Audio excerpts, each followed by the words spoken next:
네, 김경래 최강시사 3부 시작하겠습니다. 3부에서는요. 내일 집배원들 총파업이 예고가 돼 있잖아요. 물론 오늘 협상 여부에 따라서 안 할 수도 있습니다. 그런데 지금 그럴 확률이 아직까지는 높아 보이지는 않습니다. 이게 지금 집배원들이 파업에 나서는 이유는 뉴스에서 많이 보셨을 겁니다. 과로사들이 지금 계속 일어나고 있습니다. 워낙 노동 강도가 강하다 보니까 집배원들의 과로사도 있고 그리고 이 다른 직종에 비해서 이 노동 시간이나 이런 것들이 좀 어처구니 없을 정도로 많은 것도 사실이라고 합니다. 자, 오늘은 이번에 이 사태가 불거지고 난 뒤에 집배원들과 함께 동행 취재를 했던 기자를 좀 모시고 관련된 얘기를 좀 차분히 좀 나눠볼게요. 어느 정도로 실제로 근로 노동 강도라든가 이런 것들이 강한지 한번 들어보겠습니다. 현장에서 어떤 목소리가 나오고 있는지도 같이 들어볼게요. 자, 한국일보 박진만 기자 모셨습니다. 안녕하세요. 안녕하십니까, 박진만 네. 기자입니다. 예, 박진만 씨. 왜 이 취재를 기획을 한 거죠? 처음에? 우선 집배원들이 자꾸 과로사를 하고요. 예, 뭐 올해 들어서 네, 9명이라고. 예. 지난달 24일 날 이제 찬반 투표에서 92.9%라는 압도적인 파업 찬성표가 나왔어요. 예. 이제 우편 서비스 도입 61년 만에 처음으로 파업을 한다는 얘기도 나와가지고. 그렇죠. 그렇다면 이분들이 왜 파업을 결의를 하셨는지, 네. 도대체 어느 정도길래 과로사가 속출하는 건지 예. 좀 생생하게 독자들에게 좀 전달을 해보고 싶다는 생각이 알겠습니다. 들어가지고. 오늘 좀 생생하게 한번 네. 들어보도록 하겠습니다. 일단은 뭐 동행 취재를 했다 그러니까 뭐 집배원들 한 분과 같이 이제 출근을 한 건가요? 어떤 식으로 취재가 이루어진 그러니까 거죠? 제가 처음에 이제 그 노조나 예. 우체국에 말씀드린 게 처음부터 끝까지 출근 시간부터 끝까지 한번 같이 다녀보고 싶다. 아, 집배원하고요. 네. 예. 그래서 이제 운평우체국에서 협조를 해주셔가지고 한번가 7시 반에 먼저 출근을 해서 예. 끝까지 한 6시까지 같이 돌아다니고 처음에 예. 그러니까 한번 체험급 동행 취재를 해보고 예. 싶어가지고요. 7시 반이면 출근이 굉장히 빠르네요. 일단은. 왜 이렇게 그렇죠. 일찍 출근하는 거예요? 공식적인 업무 시간은 9시부터 6시까지인데요. 예. 9시에 출발을 하려면 그 다짜고짜 그냥 이륜차를 탈 수는 없으니까요. 아하. 자기가 돌려야 될 우편을 분류하고 이 순서를 짜야 되기 때문에 네. 1시간이든 1시간 반이든 먼저 와가지고 예. 그 이륜차에 싣는 작업이 필요합니다. 그러기 위해서는 7시 반, 7시에는 최소한 와야지 그날 일이 제대로 돌아가는 겁니다. 아하. 어쩔 수 없이 네. 일찍 한두 시간 네. 적어도 1시간 반에서 2시간은 일찍 나와서 뭔가 분류하고 준비하는 작업을 해야 네. 한다. 그럼 9시에 이제 오토바이 타고 출발을 할 거 아닙니까? 네. 그러면은 일단 퇴근이 6시예요? 공식적인 시간 6시니까 예. 퇴근이 6시죠. 예. 근데 그거는 그날 그분이 일을 했느냐 덜 했느냐에 따라서 상당히 달라집니다. 일을 했느냐 덜 했느냐는 무슨 말이에요? 그날 해야 될 물량은 그날 반드시 처리가 돼야 되기 때문에 아하. 내가 오늘 좀 속도가 느렸다. 아하. 그럼 퇴근 시간은 뭐 밤이 될 수도 있는 거죠. 예. 예를 들어 이제 오토바이 타고 다니니까 네. 뭐 차가 막힐 수도 있는 거고 네. 신호에 많이 걸릴 수도 있고 어쨌든 시간이 예상치 못하게 길어지면 퇴근은 계속 늘어지는 거다. 그렇죠. 뭐 비가 오다 눈이 오나 그날 쳐야 될 물량은 다 쳐야 되기 때문에요. 근데 이게 많이 들었던 얘기인데요. 이 식사도 제대로 못 한다는 네. 얘기를 많이 합니다. 네. 실제로 그렇던가요? 어떻습니까? 저도 그 얘기를 많이 듣고 갔는데 실제로 식사를 할 수 있는 환경이 아니었습니다. 이유가 뭐냐면 하루에 쳐야 될 물량이 최소 1000개에서 1200개 정도 되는데요. 그걸 친다고 표현하군요. 그렇게 표현하시더라고요. 예. 근데 그거를 하려면 8시 반에서 9시부터 분주하게 움직여야 됩니다. 자기가 하루에 우편을 1200개를 배달한다고 생각해 보시면 전혀 실시간이 나오지 않거든요. 뭐 점심을 12시부터 1시부터 예. 먹으라고 공식적으로 정해주긴 했지만 예.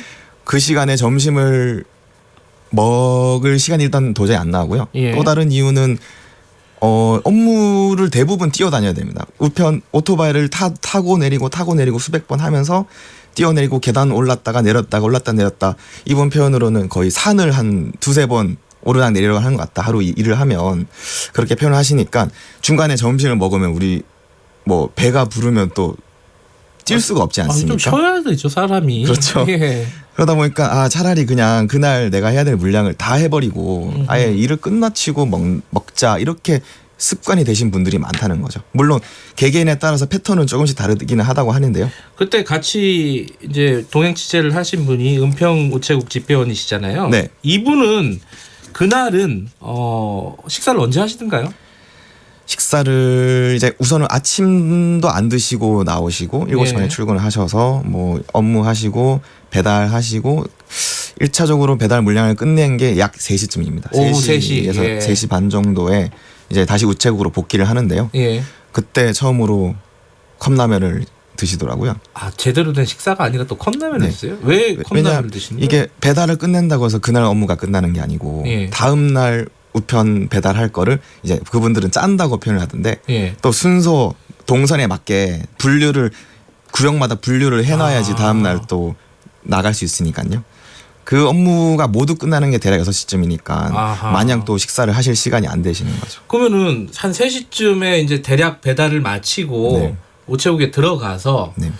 그래도 사람이 이게 밥을 한 30분 먹고 한 30분은 좀 앉아서 쉬든가 네. 좀 휴식을 취하고 이렇게 보통은 그렇잖아요 직장인들이. 네. 근데 이분들은 컵라면 먹을 시간 딱 그 시간밖에 없는 거예요?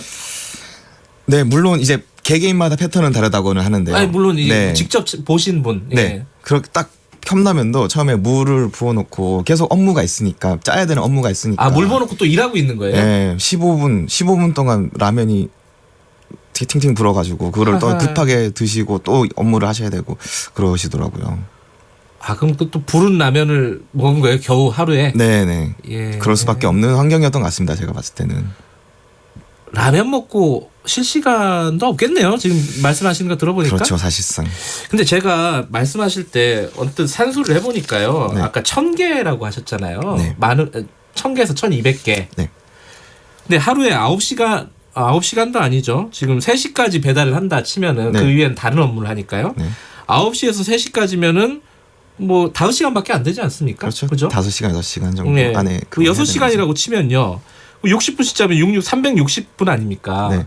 근데 1000개를 어떻게 이게 하나 배달하는데 1분이 안 걸린다는 얘기예요. 그렇죠. 한 30초, 20초에 배달을 이게 무슨 아이언맨도 아니고 이게 뭐 말이 안 되지 않습니까? 산술적으로? 이게 어떻게 두세 개씩 묶여 있으니까 그런 건가요? 어떻게 되는 건가요? 우선 이 실제로 정말 말 그대로 뛰어다니십니다. 한 6시간 동안.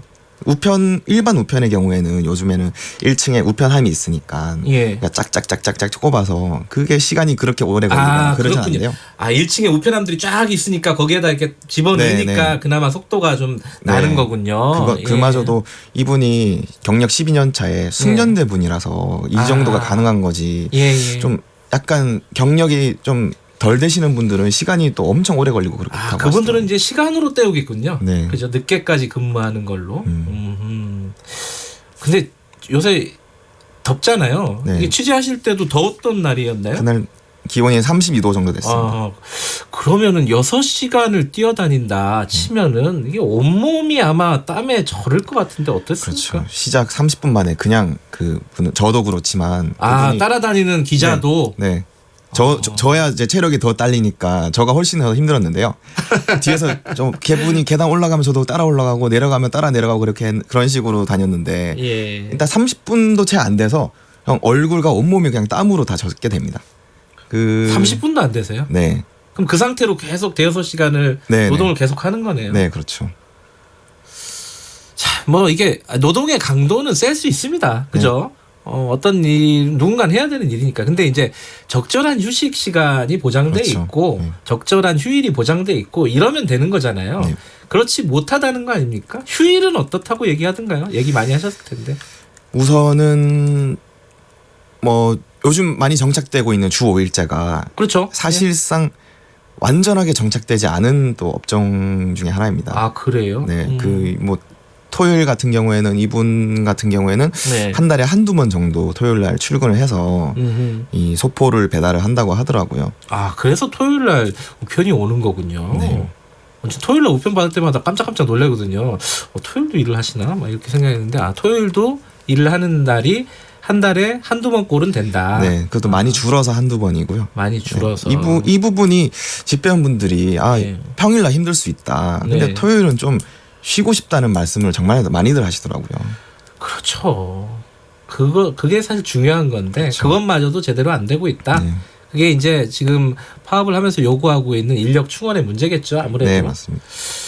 또 한 가지 좀 궁금한 거는 이게 택배 하시는 분들은 되게 무거운 게 많잖아요. 예를 들어 네. 뭐 생수 같은 거 네, 네. 그런 걸 배달 많이 하는데 우체국 하시는 집배원들은 그런 물건들이 있나요? 어떻습니까? 무게 이런 것들. 제가 같이 다니는 분은요. 네. 소포가 있는데 네. 일단 저중량 소포 위주로 오토바이 싣고 다녀야 되기 때문에요. 그건 또 사람마다 다르겠군요. 네, 그거 지역마다 다르다고 합니다. 그렇겠군요. 자, 그러면은 이분들이 지금 요구하고 있는 게 인력을 어느 정도로 좀 충원해 달라 뭐 이런 거예요. 일단은 2,000명 정도가 더 필요하다. 지금 이 우편 서비스를 감당해내려면 네. 2,000명 정도가 더 필요하다라는 게 핵심 주장입니다. 그래요.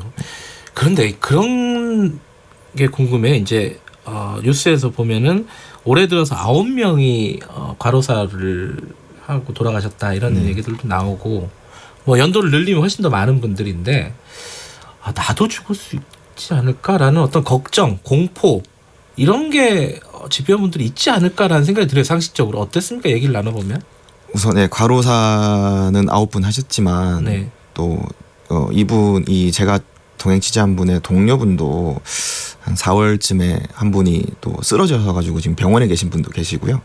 그래요? 네. 아하. 이분은 39살에 12년차 체력이 아주 짱짱하고 숙련된 분이라서 본인은 괜찮다고 하시지만 39이요? 네. 그래도 체력이 좀 좋으실 때네요. 네. 예. 뭐 지금 당장 아픈 곳은 없다라고 말씀하시는데요. 또 주변 분들 말씀 들어보면 가끔 막 뛰어다니다가 날씨 더운 날 뛰어다니다가 계단에 탁 내려오면 순간적으로 어지럽거나 이런 경우가 종종 있다는 거죠.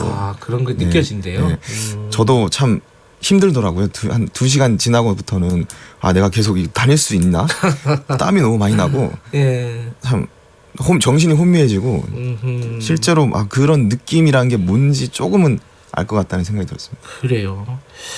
근데 이게 뭐랄까 이런 문제 제기한 지가 몇 년 됐다고 들었어요. 안 되는 그러니까 고쳐지지 않는 인력 충원이 안 되는 이유가 뭐라고 하던가요? 현장에서는? 우선은 제일 큰 문제가 돈이죠. 예산 문제. 예산 때문에. 예. 그 우정본부 같은 경우에는 이 특별회계라서 네.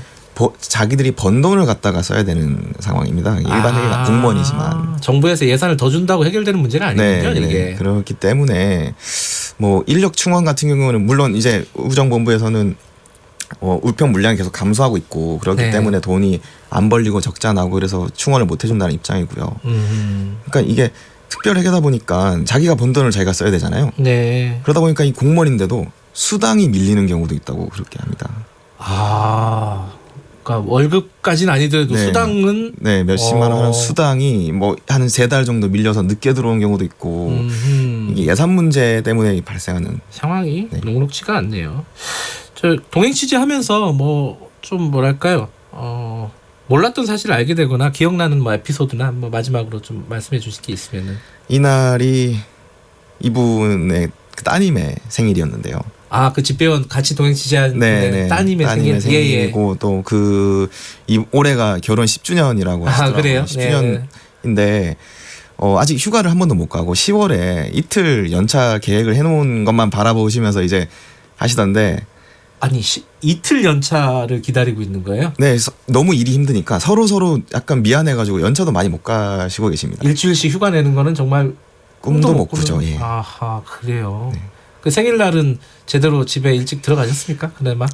따님 생일날? 제가 취재를 자꾸 해가지고 일찍은 제가 너무 죄송했는데 그래도 맛있는 거를 또 드셨다고 합니다. 따님하고요? 네, 저녁 늦게라도. 근데 1년에 이틀 연차를 기다리면서 사는 건 좀 물론 그거보다 더 열악하신 분들도 있지만은 그건 좀 인간적으로 너무한다. 라는 생각이 드네요. 방송하는 저도 일주일씩 휴가를 가는데 1년에 한 번 정도는. 알겠습니다. 오늘 현장 생생한 얘기 잘 전달이 된 것 같습니다. 근데 좀 답답한 부분이 있네요. 이게 해결될 수 있는 방법이 그렇게 뭐랄까요 눈에 딱 보이는 상황은 아니에요. 그죠? 내일 파업이 어떻게 진행이 될지는 한번 좀 지켜보도록 하고요. 오늘 말씀 감사합니다. 감사합니다. 네, 한국일보의 박진만 기자였고요. 김경래 최강시사 듣고 계신 지금 시각은 8시 45분입니다. 이 시각 교통 상황입니다. 출근길 여전히 많이 밀립니다. 올림픽대로 하남 쪽으로 행주대교부터 성산대교까지 정체고요. 이후 반포대교 부근 4차로에서 사고가 나서 여의 2교부터 반포대교까지 밀립니다. 공항 쪽은 암사대교